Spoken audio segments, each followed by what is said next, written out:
Ang kwentong ito ay hango sa totoong buhay. Mula ito sa isa nating kabayan na itago na lang natin sa pangalang Romar. Walang eksaktong taon, probinsya ng Romblon.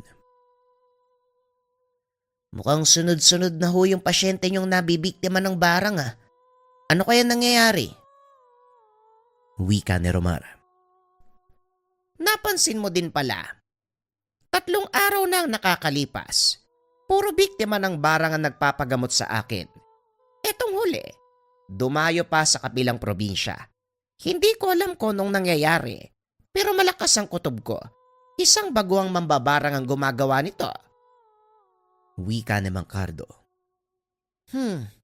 Kung meron man, edi malalaman sa kanto na may baguhan dito sa atin, pero wala naman ako nakita o narinig eh. Maaring hindi pa siya nagpapakita sa ngayon sa mga taga-baryo. Pero alam ko ang ganitong uri ng kaganapan. Baguhan lang ang may kakayahan na gumawa ng ganito. Oo nga, mantakin mo, 6 na tao, sunod-sunod. Hindi lang yon, iisang pamamaraan lang ang ginagamit niya. Sino kaya ang lintik na yon? Teka lolo, bakit hindi mo patayin? Mautak ang damuho. Sa oras na maramdaman niyang sinisimulan ko ng gamutin ng biktima, kinakalas ng mambabarang ang sumpa, kaya hindi ko siya mahuli. Kung nandito lang sana si Tio Gadwin, mabilis nating mahanap yung mambabarang na yun eh. Masyadong abala ang taong yun sa sarili niyang buhay. Tinalikuran na ba talaga niya ang panggagamot, Manong? Sayang naman yung husay niya. Hindi ako sigurado kung ano ang laman ng isipan ng tiyuhin mo. Hinahayaan ko lang siya sa gusto niyang gawin. Ayokong pilitin ng isang tao sa bagay na ayaw niya. Kung sa bagay, tama nga po kayo. Nakakapanghinayang lang kasi yung talento ni Tio Gadwin. Ay nako, wag na muna nating pag-usapan ng taong yon. Nakakasama ng loob eh. Yan ka na nga muna. Magpapahinga na muna ako. Maya-maya darating na ang pasyente.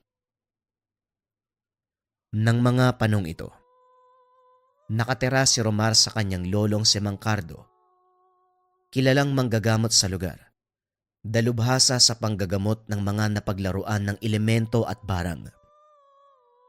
Madalas lapitan ng kanyang mga kababaryo para humingi ng tulong, lalo na kapag may nararamdaman ang mga ito na sakit.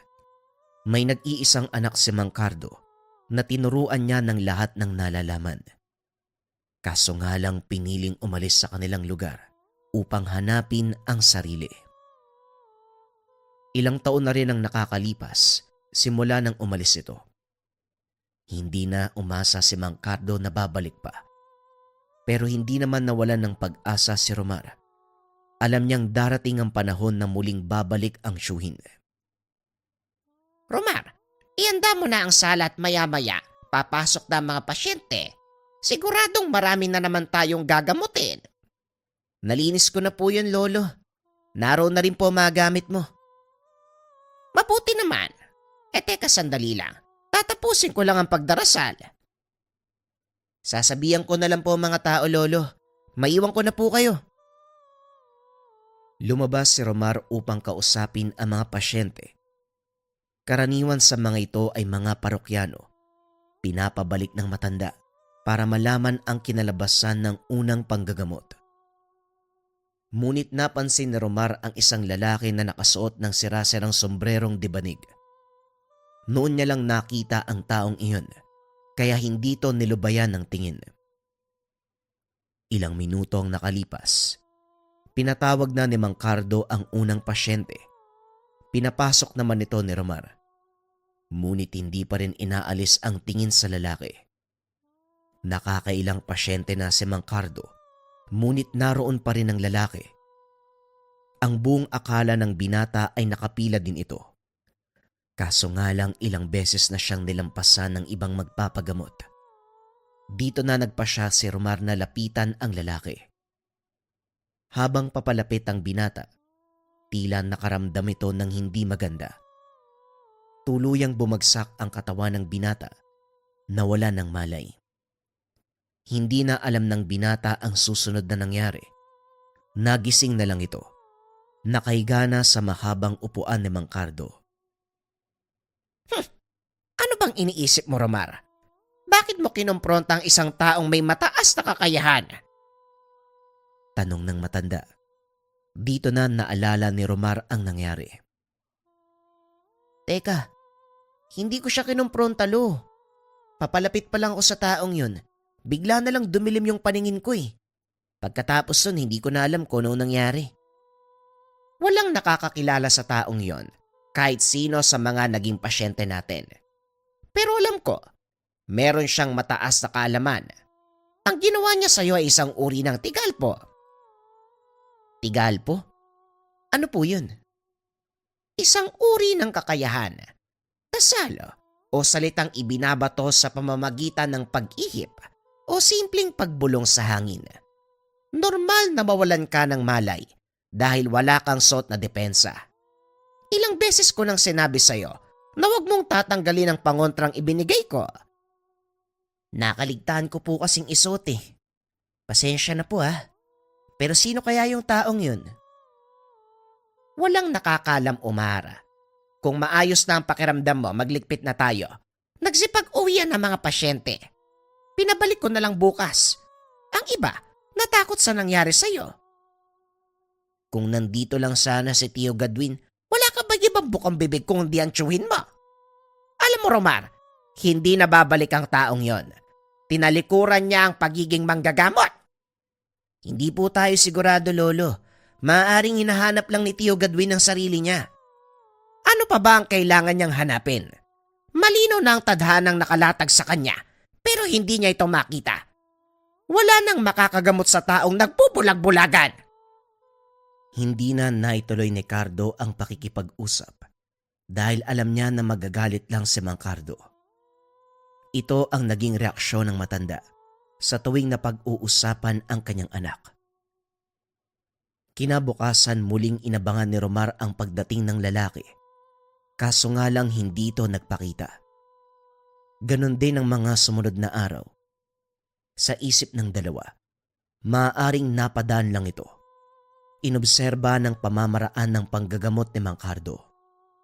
Pero ilang linggo ang lumipas. Wala namang nangyaring kakaiba. Maliban sa mga tipikal na kasong ginagamot ni Mang Cardo, nasanay na din si Romar sa mga sanib at laro ng mga engkanto. Unti-unti na rin siyang nasasanay sa mga pasyenteng biktima ng barang. Habang tumatagal, talagang parami ng parami ah. Ano bang gustong palabasin ng mambabarang na yan? Mukhang hinahamon kaya ta, Lolo ah. Yan din ang pakiramdam ko. Pero isang bagay lang ang gumugulo sa aking isipan. Kung talagang hinahamon ako ng mambabarang, bakit hindi niya gawin ng harapan?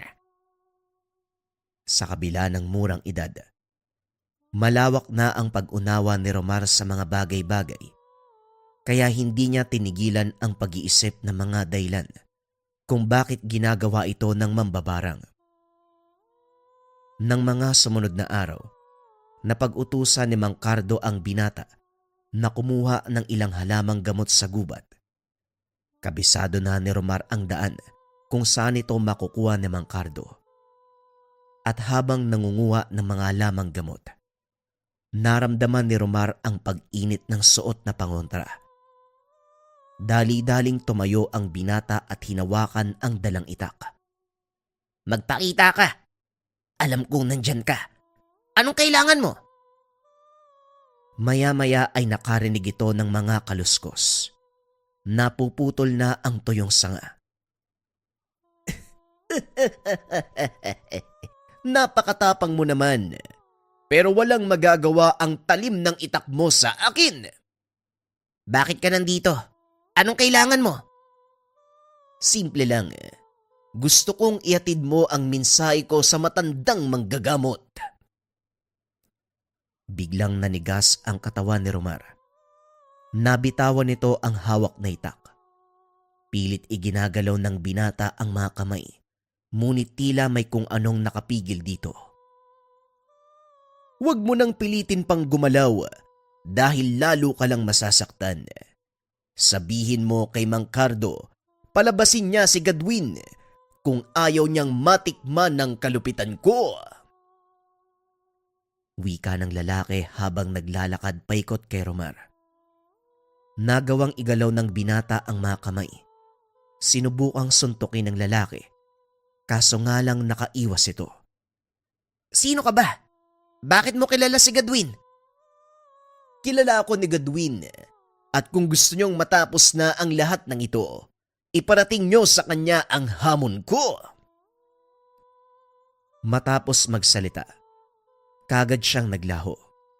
Sinigurado ni Romar na walang nakasunod sa kanya.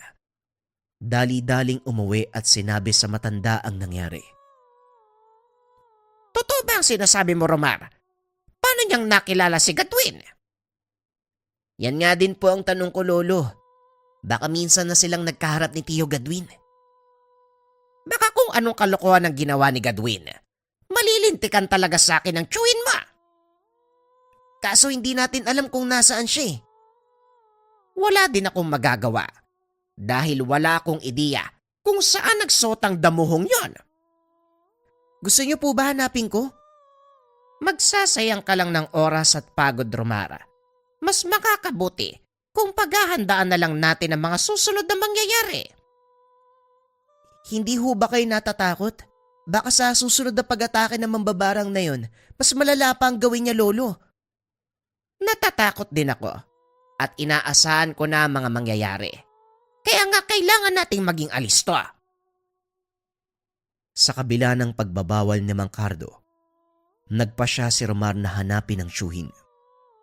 Natatakot ito sa mga posibleng mangyari, lalo pat nagawa nitong lusutan ang depensa ng suot na pangontra ni Romar.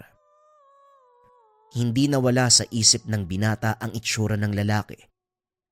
Bigla itong napatayo sa kinahigaan nang mapagtanto na iba ang taong yon sa lalaking pumunta sa kanila.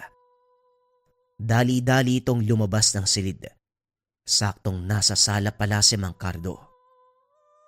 Lolo, naalala mo yung lalaki nagpunta dito nung nakaraan? Yung nagbato ng tigal po sa akin? Ngayon ko lang po napagtanto, magkaiba sila eh. Nakita kong itsura ng taong yon at masasabi ko, iba din yung nakita ko sa gubat kanina. Sa palagay ko, iisang tao lang sila. May kakayahan na magpalit ng anyo at manggaya ng ibang imahe ang mga mambabarang. Isa ito sa natural nilang kakayahan. Ginagamit nila ito upang hindi madaling makilala, kaya huwag kang magpapalinlang. Hindi, Lolo. Alam kong ibang tao rin yung nakita ko sa gubat. Mas magaan ng puwersang ginamit nung nauna eh, kaysa dito sa isa. Ramdam ko ang lakas na matigalpo niya, pero doon sa una, payapa ang pakiramdam ko eh. Bakit ngayon mo lang sinabi? Pasensya na po, Lolo. Ngayon ko lang din naisip eh. Mukhang may ideya na ako kung sino ang taong pumunta dito. Sino po, Lolo? Ang Tio Gadwin mo. Ngayon hindi na ako nag-aalala dahil alam kong nandyan lang siya sa paligid. Si Tio Gadwin? Kung siya yun, bakit hindi niya ako hinayaang makalapit? Siguradong may matinding dahilan sa ginagawa niya. Ano man yon? Ipagpasalamat na lang natin na kahit papano, hindi nakalimot ang tiyuhin mo. Kaya pala pamilyar ang presensya ng taong yon.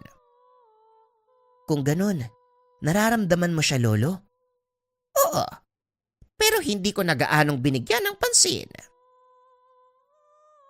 Kinabukasan, nagpatuloy sa normal na gawain ang maglolo. Maraming pasyente ang nagpunta. At gaya ng sinabi ni Romar, bumalik ang mga pasyente nitong nabiktima ng barang.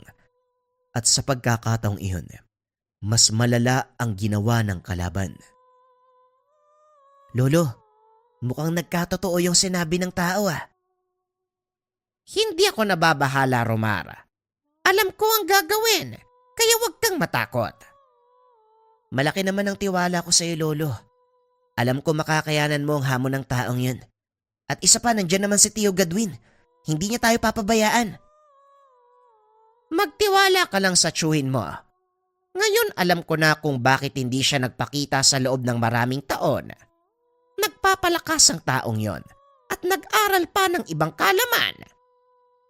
Sa bawat araw na nagdaan, patuloy na lumala ang kondisyon ng mga pasyente. Ngunit nanatiling kalmado si Mang Cardo. Bagaman nagagawa niyang lunasan ang mga sakit, paulit-ulit lang itong bumabalik. Unti-unting nararamdaman ng matanda ang panghihina. Hanggang isang araw, kusa nang bumagsak ang katawan. Romar, sabihan mo mga magpapagamot. Hindi ko sila mahaharap ngayong araw. Humingi ka ng dispensa at kung maaari, pabalikin mo sila bukas. Sige po, Lolo. Ako na pong bahala sa kanila. Magpahinga na po kayo. Lumabas ang binata at hinarap ang mga pasyente. Papauwiin na sana nito ang mga tao. Ngunit nanlaki ang mga mata niya nang makita ang lalaking nakasuot ng sombrerong debanig. Nakaupo ito sa sala habang kausap ang isang pasyente. Natulala sa kinakatayuan ng binata. Hindi to makapaniwala na nagbalik na ang tiyuhin. O Romar, anong tinutunganga mo dyan? Bakit hindi mo kunin ang mga lana? Magsisimula na ako sa panggagamot. Wika ni Gadwin. Dali-dali namang kumilos ang binata. Tarantang inabot ang mga gamit sa tiyuhin. Kayo nga po ba yan, Tio Gadwin? Sino pa ba sa tingin mo? Kayo din po yung lalaking pumunta dito Yung nagbato ng tigalpo sa akin Oo, ako nga yun. Sinubukan ko lang kung lumakas ka na. Pero mukhang hindi mo pinag-aaralan yung lahat ng itinuro sa'yo ni tatay. Hindi pa po kasi ako handa, Tio. Kaya nagdadalawang isip ako. Mamaya hindi ko rin magawang makapanggamot Minsan ang pag-aalinlangan ng nagiging hadlang para magtagumpay tayo. Pero ayos lang yan. Ngayong nandito na ako, wala ka ng dahilan para hindi matutunan ng lahat ng mga nalalaman ko. Kung ikaw mismo ang magiging maestro ko, edi walang problema. O siya, tulungan mo muna ako dito. Marami pa tayong gagamutin. Nagpatuloy sa panggagamot ang dalawa. Nagtaka si Mang Cardo kung bakit hindi kaagad nakabalik si Romar, kaya lumabas ito ng silid. Nanlaki ang mga mata ng matanda. Nang makita si Gadwin na inaasikaso ang mga pasyente, hindi na nagpahalata ang matanda. Muli itong bumalik sa silid upang magpahinga. Ngunit sa kaloob-looban nito, masaya si Mang Cardo dahil sa wakas, bumalik na ang anak. Gabi na nang matapos ang dalawa sa gamutan. Masaya si Romar dahil hindi na sayang ang pagod ng mga tao sa pagpunta. Nilunasan ni Gadwin ang kanilang mga sakit. Kinabukasan, maagang bumangon si Roman, nagsibak na mga kahoy na panggatong. Maya-maya ay lumabas si Gadwin bit-bit ang timba. Iwan mo muna mga yan. Samahan mo kung mag-igib ng tubig inumin sa balon. Inilapag ni Romar ang palakol. Kumuha ng isa pang balde. Nagtungo ang mga ito sa balon. Kaso nga lang napakaraming tao. Mukhang kailangan pa nating pumila. Ayos lang ba kayo? Kung gusto mo, balikan mo na lang ang ginagawa mo. Ayos lang po, Tio, at isa pa. Konti lang naman yun Matatapos ko rin yung pagsisibak ng kahoy bago man ang halian. Habang nag-uusap ang dalawa, napansin ng mga ito na nagbubulungan ang mga tao. Isa-isang umaalis sa lugar. Anong problema? Bakit nag-aalisan ng mga tao? Tinignan ni Romar ang balon. Laking gulat nito dahil kulay itim na ang tubig. Naglalabas ng napakabahong amoy. Tinanong ng binata ang mga tao. Napag-alaman na bigla na lang naging ganon ang tubig nang wala namang dahilan. Ano kaya ang problema? Bakit biglang nangitim yung tubig sa balon? Sandali lang. Parang nakakapagtaka. Biglang umitim yung tubig. Sa pagkakaalam ko, napakalalim ng balon na yan. Hindi basta-bastang nangingitim. Konektado yan sa bukal sa kabundukan eh.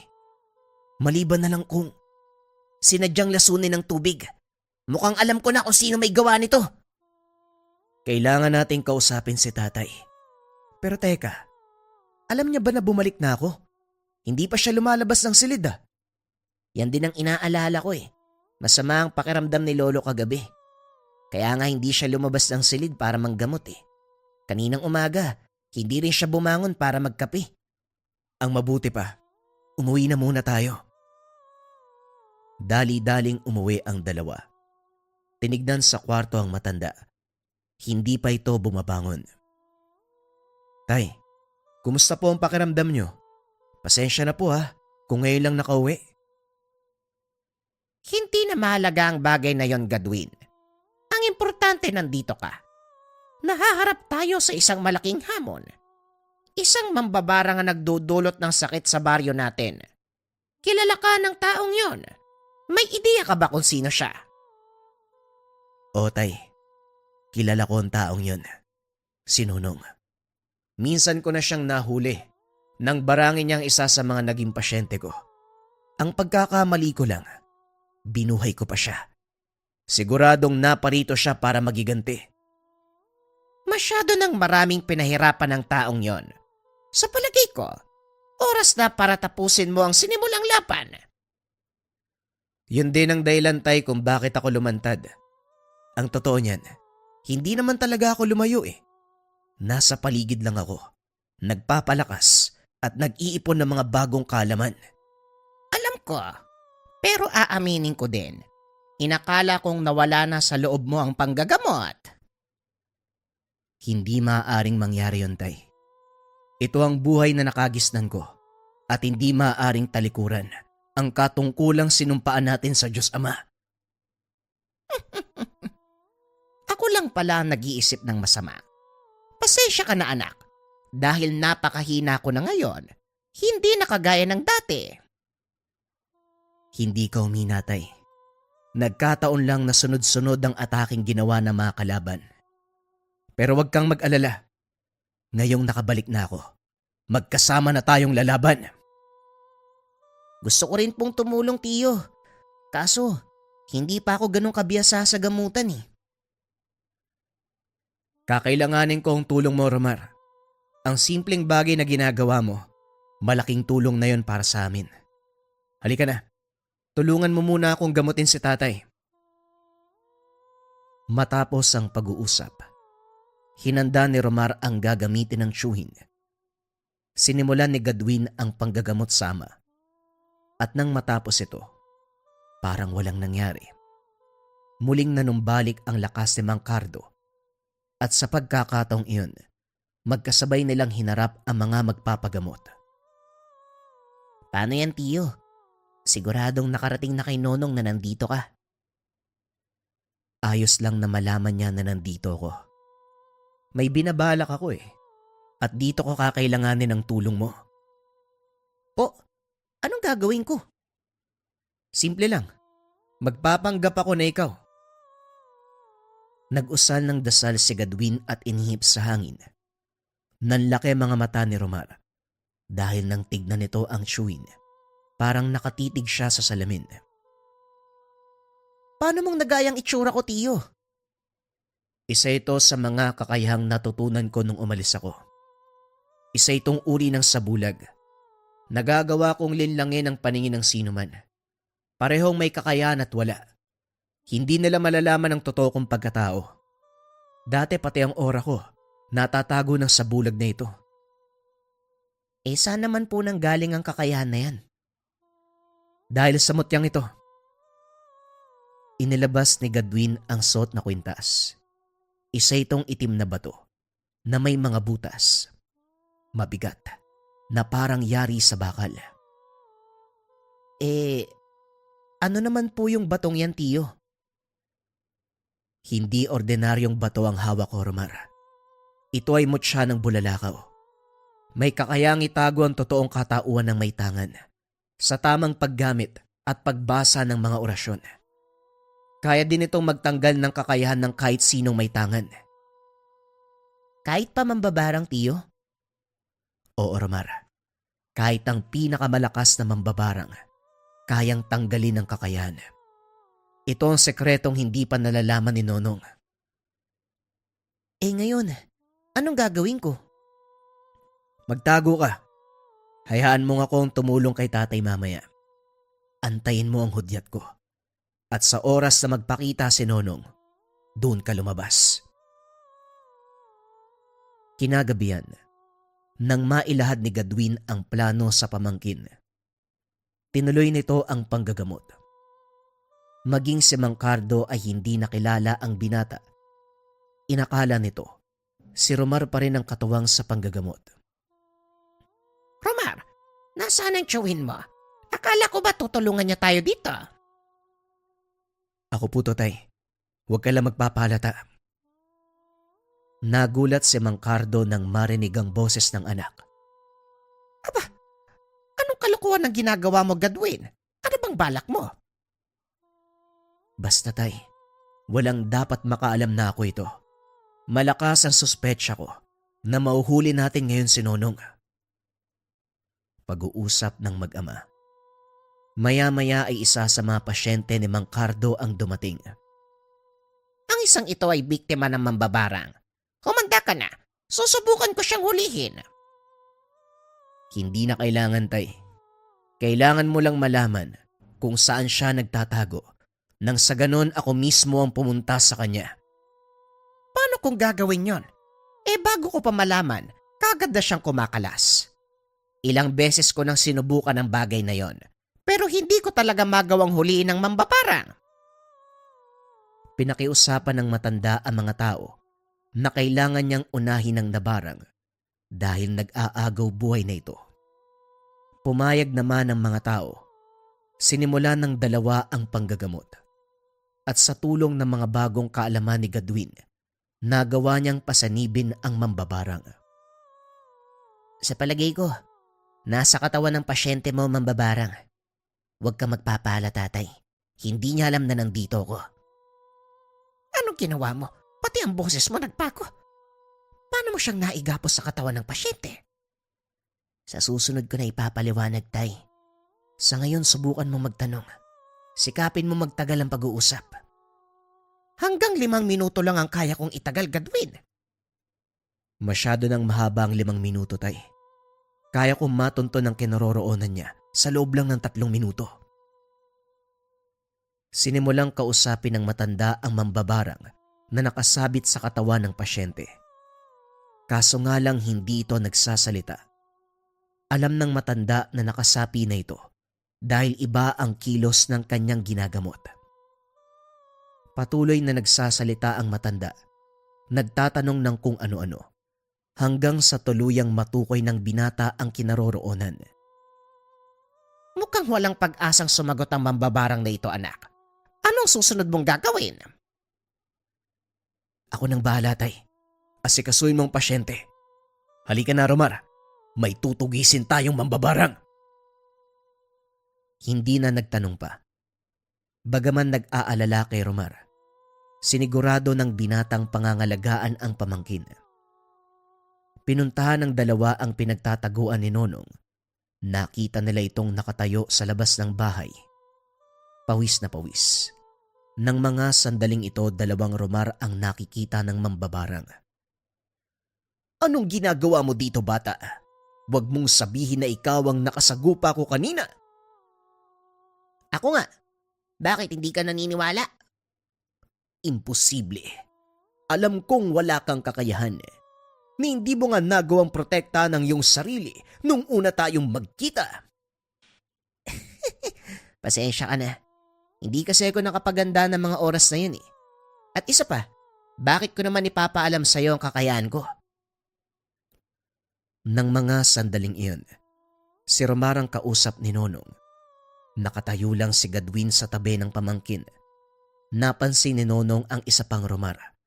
Nalaman niya ang plano ng binata. Isa sa inyo ay ilusyon. Hindi ko alam na may tinatago ka palang ganyang kakayahan. Isang tao lang ang kilala ko na may kakayahan na gumawa ng ilusyon at yon ang duwag mong tsuhin. Ganun ba? Pasensya na pero hindi duwag ang chewin ko. Sa katunayan, nandito siya ngayon. Nagulat si Nonong nang sabihin nito ni Romar. Matapos ay sabay na tumakbo ang dalawa. Papalit-palit ng pwesto para lituhin ng mambabarang. Kaso nga lang nakagawa ito ng paraan para matukoy kung sino sa kanila si Gadwin. Nagbato ng tigalpo. Tinamaan si Romar at natumba. Naiwang nakatayo si Gadwin. Hindi mo ko malilin lang, Gadwin. Ginamit mo pa ang pamangkin mo para lansin ako. Nandamay ka pa ng inosente. Huwag mo kong alalahanin, tiyo. Ngayon na ang pagkakataon para matalo mo ang taong yan. Huwag mong sayangin. Nagulat si Nonong. Nakapagsalita pa si Romar sa kabila ng malakas sa tigalpong ibinato. Paano mong nagawang makapagsalita? Malakas ang tigalpo na ibinato ko sa iyo. Dapat paralisado ang buong katawan mo. Huwag ka nang magulat, Nonong. Hindi lang ikaw ang umuunlad sa larangan ng lihim na karunungan. Hindi na nagsayang ng pagkakataon si Gadwin. Dali-dali itong tumakbo papunta sa kinakatayuan ni Nonong. Idinikit sa katawan ng mambabarang ang hawak na mutya ng bulalakaw. Nung una, hindi nito nararamdaman ang epekto. Ngunit nang maglaon, unti-unting bumigat ang pakiramdam. Hanggang sa tuluyang nakalas ang binato niyang tigalpo kay Romar. Nangangahulugan, nawawala na ng bisa ang kanyang mga dasal pang proteksyon. Ano tong idinikit mo sa akin? Tanggalin mo. Bitawan mo ko. Bakit? Ramdam mo na ba ang unti-unting pagkalas ng kakayahan mo? Yan ang epekto ng mutya ng bulalakaw. Unang tatanggalin nito ang kakayahan mo sa paglalagay ng depensa. Ikalawa, higupin ito ang anumang enerhiya mula sa katawan mo at sa mga mutyang tangan. At ang pinakauli, tuluyan ka ng hindi makakagamit ng dasal. Mawawala ang kakayahan mo sa pambabarang. Walang yaka, pagbabayaran mo ang ginawa mo sa akin. Hindi pa ito ang huli nating pagkikita. Magbabalik ako at maniningil. Ikinalulungkot ko, Nonong. Pero hanggang dito ka na lang. Noon pa sana kita tinapos eh. Kaso, may awa pa akong naramdaman. At aaminin ko, umasa ako magbabago ko eh. At gagamitin ang kakayahan sa tama.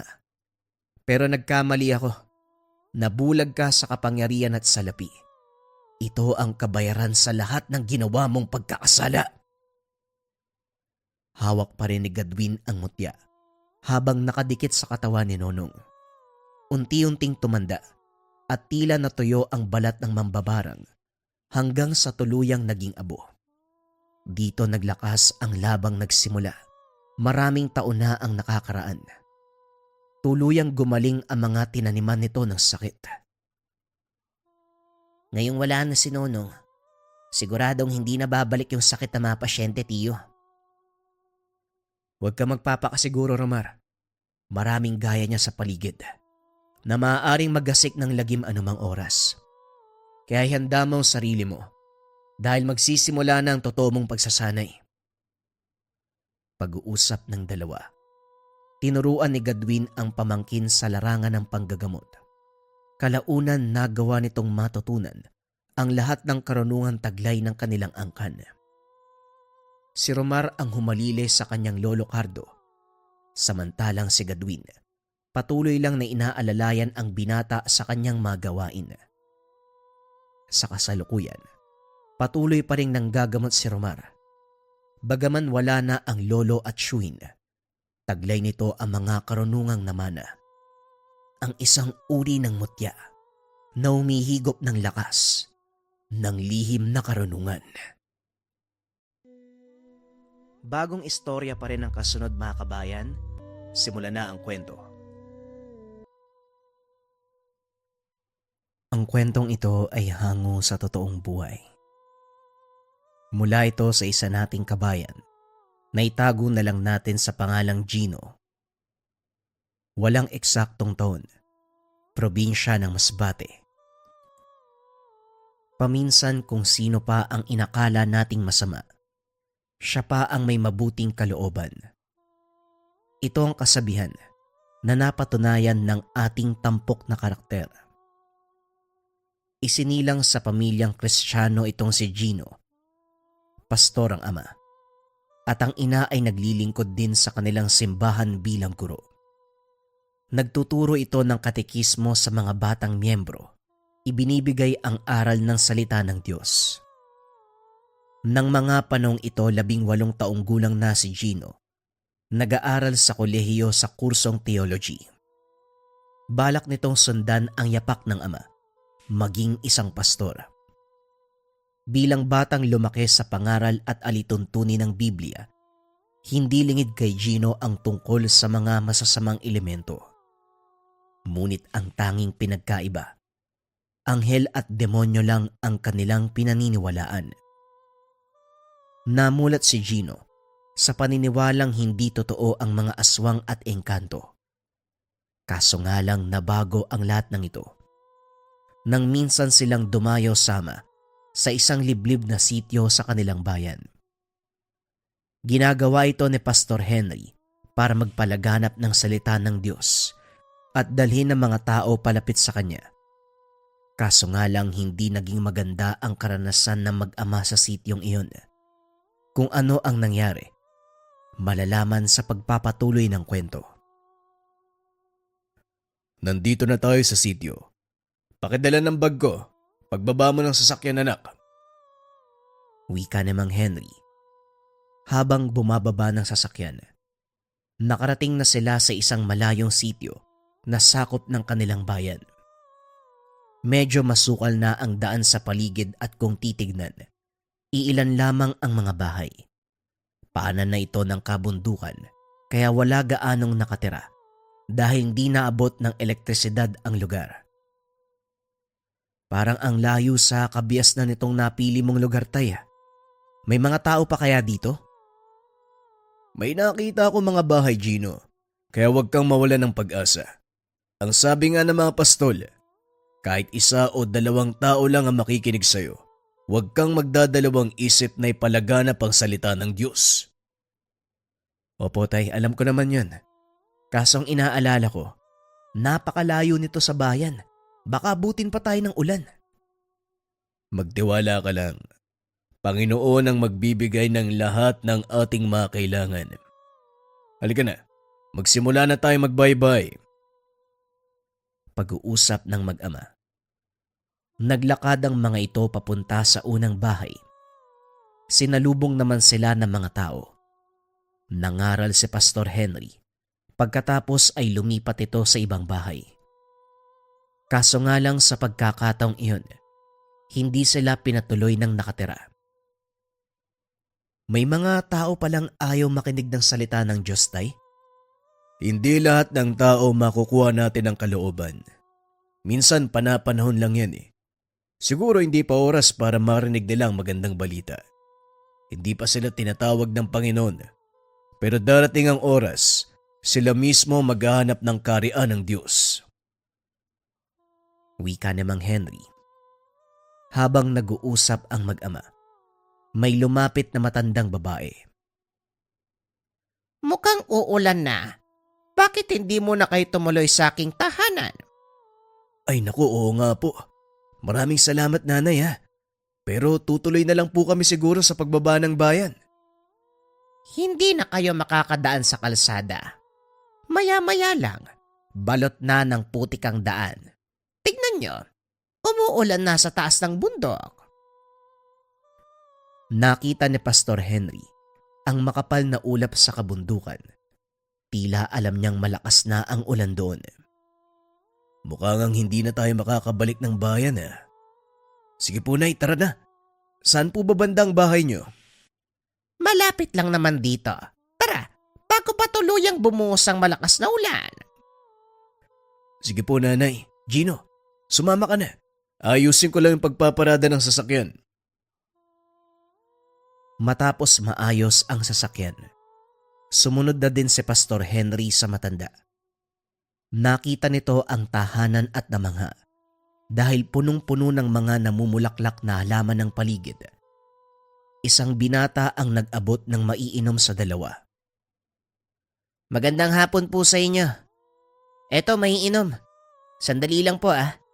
Kukunin ko lang yung pagkain sa kusina. Siguradong gutom na kayo. Maraming salamat Napakabait nyo Magpalain nawa kayo ng Panginoon. Ito lang ang paraan para makabawi kami sa kasalanan ng aming angkan sa Ama. Ang paggawa ng kabutihan sa mga tao. Bagyang napaisip ang pastor sa sinabi ng matanda. Iba ang pagkakaunawa niya. Lahat naman tayo may obligasyon sa Ama na kailangan nating tuparin. Ito ang ating misyon sa mundo at pangunahing dahilan kung bakit tayo nalikha. Hindi mo nauunawaan ang sinabi ko, Pastor. Pero hindi na yon mahalaga. O siya, kumain na kayo bago pa lumamig ang kape at ang suman. Habang kumakain ng dalawa, biglang bumuhos ang napakalakas na ulan. Halos hindi na makita ang daan. Mukhang hindi talaga tayo makakauwi, Tay. Sobrang lakas ng ulan, no? Imposible talaga makababa kayo sa bayan sa ganyang kalakas na ulan. Dito na po muna kayo magpalipas ng gabi. Bukas ng umaga titila din po yan. Mas ligtas ang pagbaba ng bayan. Wika ni Godoy. Oo nga naman. May bakante pa namang kwarto dito. Yun nga lang. Lamparang degas lang ang aming ilaw. Ayos lang po. Wala pong problema sa amin yun.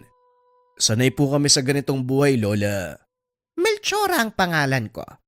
At ito naman ang aking apo, si Gutoy. Ako naman po si Henry. At ito ang anak ko, si Gino. Pastor po ako sa isang simbahan doon sa bayan. Ikinagagala ko po kayo makilala. Ganon din kami. Ikinalulugod kong tanggapin kayo sa aming tahanan.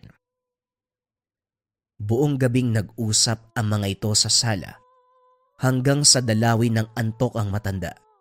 Nagpaalam na upang matulog. Kaso nga lang laking pagtataka ng mag-ama nang magsabi si Godoy na mananatili itong gising. Sige na po, Lola. Ako na pong bahalang magbantay, magpahinga na kayo.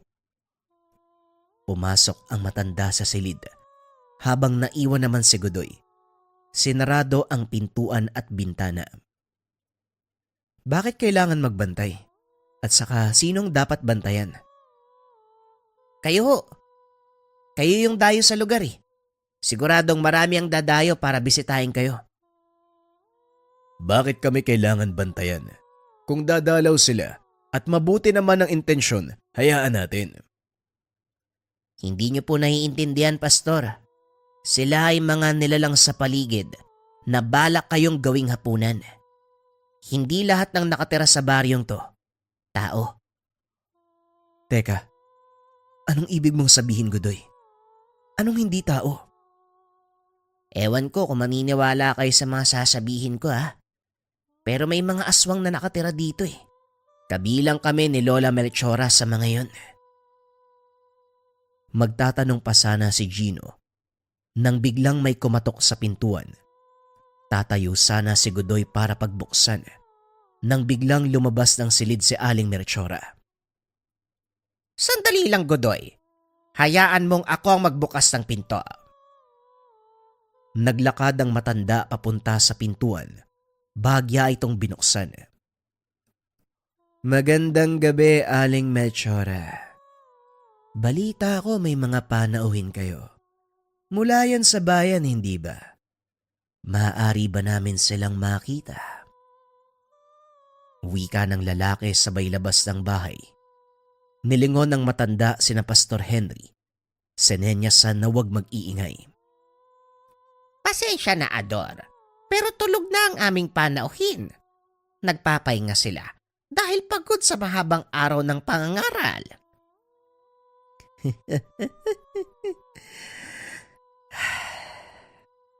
Naaamoy ko ang mga panauhin. Baka naman pwede silang masilip kahit sandali lang. Magtigil ka, Ador.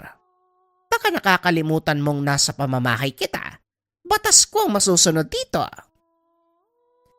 Guys, bakit ba ang hilig mong ipagtanggol ang mga dayo? Wala naman silang ginawa kung hindi tuligsain ang uri ng pamumuhay na meron tayo. Wala tayong dapat pag-usapan tungkol sa bagay na yan. Sinabi ko sa inyo noon pa man, wag na wag yung gagalawin ng mga bisita ko o sino mang dadalaw sa aking pamamahay. Bagyang tumaas ang boses ng matanda. Dito na nakaramdam ng tensyon si Gino, kaya binulungan si Godoy. Sino ba ang mga taong yan? Bakit gusto nilang pumasok? Sila ang mga sinasabi ko sa inyo. Kaya hanggat maaari, huwag kayong gagawa ng ingay. Nagkatinginan ang mag-ama.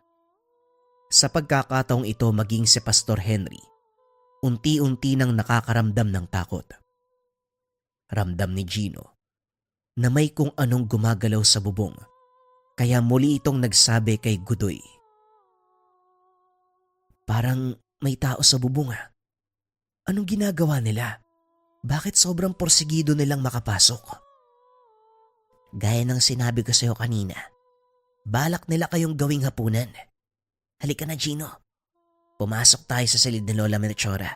Doon mas ligtas kayo. Hindi magagalaw ng mga nasa labas. Sinasabi mo ba na aswang ang mga tao na nasa labas ng bahay? Hindi kaya mga lasing lang na nanggugulo? Maniwala kayo o hindi, Pastor. Mga aswang ang taong nasa labas. Dumito lang kayo sa silid. Wag na wag lalapit sa bintana. Delikado. Kami nang bahala ni Lola. Matapos magsalita, sinarado ni Godoy ang pintuan at lumapit sa matanda. Naroon pa rin ang taong nagngangalang Ador. Pilit tinutulak ang pintuan. Sige na, tanda. Papasukin mo na kami. Huwag mong sarilinin ang biyaya. Huwag mo akong pilitin, Ador. Umalis na kayo kung ayaw niyong magkagulo. Narinig mo ang sinabi ng lola ko, Ador. Umalis na kayo. Dahil kung patuloy kayong magmamatigas, baka hindi nyo magustuhan ang susunod na mangyayari. Wag na wag kayong matutulog. Dahil sa oras na ibaba nyo ang depensa nyo, hindi kami magdadalawang isip na pasukin ang tahanan. Punong-puno na kami sa pagtatanggol na ginagawa nyo sa mga tao. Alam nyo naman kung ano ang silbi nila para sa atin. Pagkain lang sila, tanda. Hindi mo sila dapat pinag-aaksayahan ng simpatya.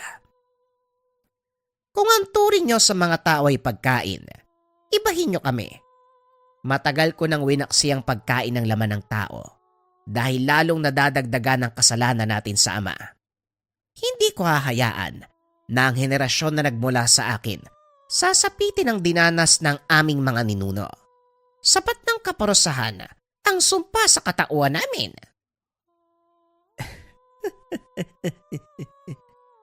Pinapatunayan mo lang na mahina ka, Aling Melchora. Hindi na ikaw ang tinitingala at kinakatakutang pinuno ng mga aswang. Siguro panahon na para may pumalit sa'yo. At anong gagawin mo, Ador? Wag na wag kang magkakamali dahil hindi ko kayo uurungan. Nare-respeto namin ang inyong paniniwala kaya sana ganun din ang gawin nyo. Wag na wag mong iisipin na mahina kami. Hindi lang laman ng tao ang nagbibigay ng lakas. Subukan niyong manggulo ngayong gabi.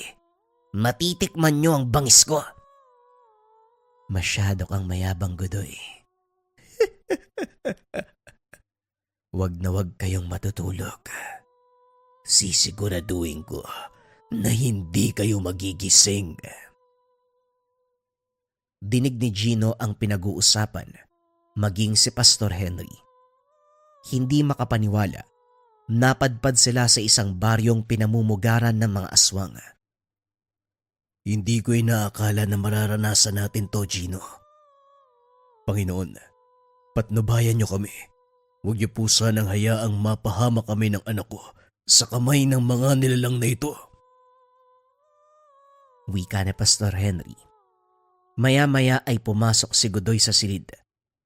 Nakangiti ito. Patunay lang na wala ng panganib sa labas. Umalis na sila, Pastor. Kaya maaari na kayong lumabas ng kwarto.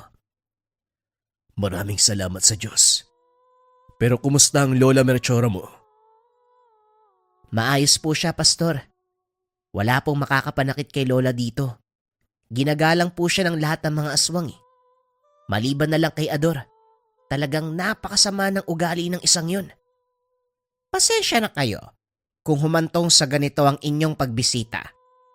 Kutoy, alam kong hindi matatapos ang gabing ito nang walang gagawin si Ador. Maging alisto ka. Huwag hahayaang nakabukas sa mga pintuan. Opo, Lola. Ako na pong bahala sa mga yun. Hindi ko hahayaang madampian ng kamay nilang mga bisita natin.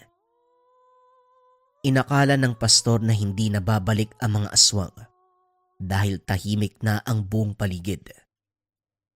Lingid sa kaalaman ng mga ito, napansamantalang katahimikan ang mararanasan. Ilang minuto ang nakalipas. Muling kumalabog ang bubong ng bahay. Napatayo si Gino at lumapit sa ama.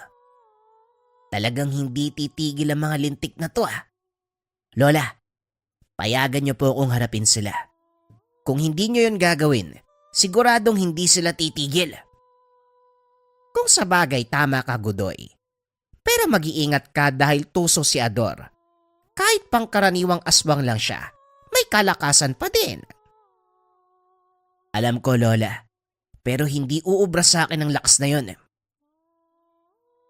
Lumabas ng tahanan si Godoy upang harapin ang mga aswang na nanggagambala. Sumilip naman sa siwang ng bintana si Gino para makita ang mga pangyayari. Nakatayo sa bakuran si Godoy habang bumubuhos ang malakas na ulan. Hinahamon nitong lumabas si Ador at harapin siya sa isang laban.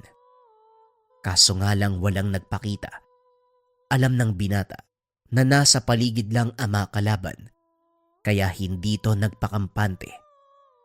Madilim ang labas ng bahay dahil sa malakas na buhos ng ulan. Walang lampara ang nakasindi dahil basa ang mga ito. Tanging liwanag mula sa sulo ng tahanan ang nagsisilbing ilaw. Ngunit namangha ng husto si Gino dahil tila hindi alintana ni Godoy ang madilim na paligid. Manalig ka sa kakayahan ni Godoy. Kung may pinagmamalaki man kami sa pagiging aswang, yun ay ang aking apo. Isa siyang gabunan at taas do kong sasabihin na mula sa aking henerasyon ng batang yan. Ulila na sa mga magulang si Godoy, kaya siya ang nangalaga simula pagkabata.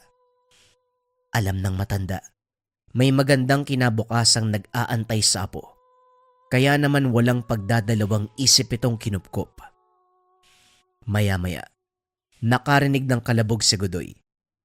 Ilang sandali lang, isang malaking aso ang nagpakita. Sinugod nito ang binata. Sinalubong naman ni Godoy ang nilalang at pinigilan.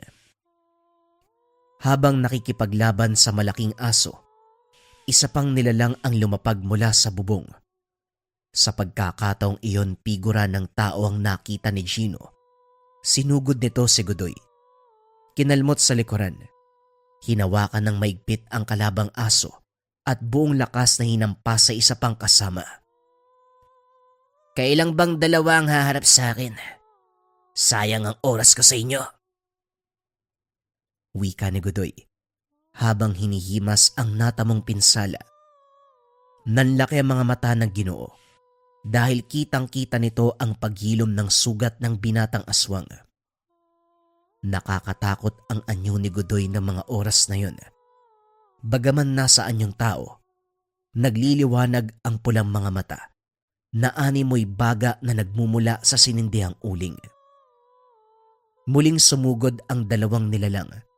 Kinagat ng malaking aso sa balikat ang binata, habang ang isa, walang tigil na pinagsusuntok sa katawan ni Godoy. Nanatiling nakatayo ang binata na parang hindi nararamdaman ang mga atake. Hanggang sa nagawa nitong saluhin ang suntok ng kalaban. Saan mo kinukuha ang lakas na yan? Hindi ka na kumakain ng tao, pero bakit napakalakas mo pa rin? Ito ang sekreto ng aming lahi, Ador. Bagay na kinakatakutan ng karamihan sa inyo. Ngayon ipapamalas ko sa iyo ang rason kung bakit nare-respeto kami ng kapwa natin aswang. Hinila nito ang braso ni Ador. Hinampas sa malaking aso. Napasigaw ang nilalang dahil tumusok sa katawan nito ang matatalas na kuko ni Ador. Sinakal ng binata ang aso at dahan-dahang itinaas. Sinipa nito si Ador. Tumalsik sa malayo. Kinuha ang pagkakataon upang tuluyang tapusin ang kalabang nilalang. Gamit ang kanyang matatalas na kuko, dinukot ni Godoy ang puso ng malaking aso at sa mismong harapan ni Ador, walang pagdadalawang isip na kinain. Halos isuka ni Gino ang lamang loob nang makita ang ginawa ni Godoy. Matapos kainin ng puso, hinarap si Ador na noon ay nanginginig na sa takot. Patawad, Godoy. Hindi na ako ulit pakiusap. Buhayin mo lang ako. Kusa akong lalayo sa lugar. Pakiusap ng aswang habang umaatras. Pasensya ka na, Ador. Pero hindi ko na maaaring pagbigyan ng kahilingan mo. Ilang beses na kitang binalaan, pero hindi ka pa rin tumigil. Hindi mo ako masisisi. Maraming taon kaming nagtiis sa karne ng mga hayop. Mga aswang kami na nasanay na kumain ng laman ng tao, kaya hindi mo maaalis sa amin ng masabik. Gaya ng sinabi ko, huli na para sa paliwanag mo. Biglang nawala si Godoy. Kinuha naman ni Ador ang pagkakataon para tumakas. Hindi pa man ito nakakakbang. Biglang nahulog ang kanyang ulo. Tuluyang bumagsak ang katawan sa lupa. Muling nagpakita si Godoy at sa pagkakataong iyon dinampot nito ang ulo ni Ador at itinaas. Alam kong nanonood kayo. Magsilbisa ng aral sa lahat ang nangyari kay Ador. Simula ngayon, walang sino man sa inyo ang gagalaw sa aming mga panauhin o iba pang mga dayo sa lugar na ito. Ang sumaway sa utos, sasapitin ng ganitong uri ng kaparusahan. Biglang nagpulasan ang mga nilalang na nagtatago sa kadiliman. Kasabay nito, ang pagtila ng ulan. Hindi na naramdaman ni Aling Melchora ang presensya ng mga nilalang sa paligid, kaya binuksan niya ang pintuan. Godoy, iligpit mo na ang katawan ng mga yan. Ilang minuto na lang sisikat na ang araw. Ayokong makakita ng abo ng kapwa nating aswang sa bakuran. Opo, Lola. Ako na pong bahala. Hindi makapagsalita si Pastor Henry dahil sa mga nasaksiyan. Ni minsan, hindi nito naisip na totoo pala ang mga aswang. Tay, nananaginip ba ako? Sa palagay ko hindi.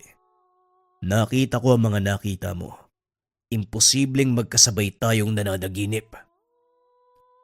Ni minsan, hindi ko nakala na totoo pala yung gaya nila Godoy. Ngayon ko lang napatunayan na hindi lang tayo mga taong namumuhay sa mundo. Bago pa man nilalang ang tao sa mundong ibabaw, narito na kami. Ang tawag niyo sa amin, mga pinanubol o sinumpang anghel. Ang ilan sa amin ay tuluyang niyakap ang pagiging masama.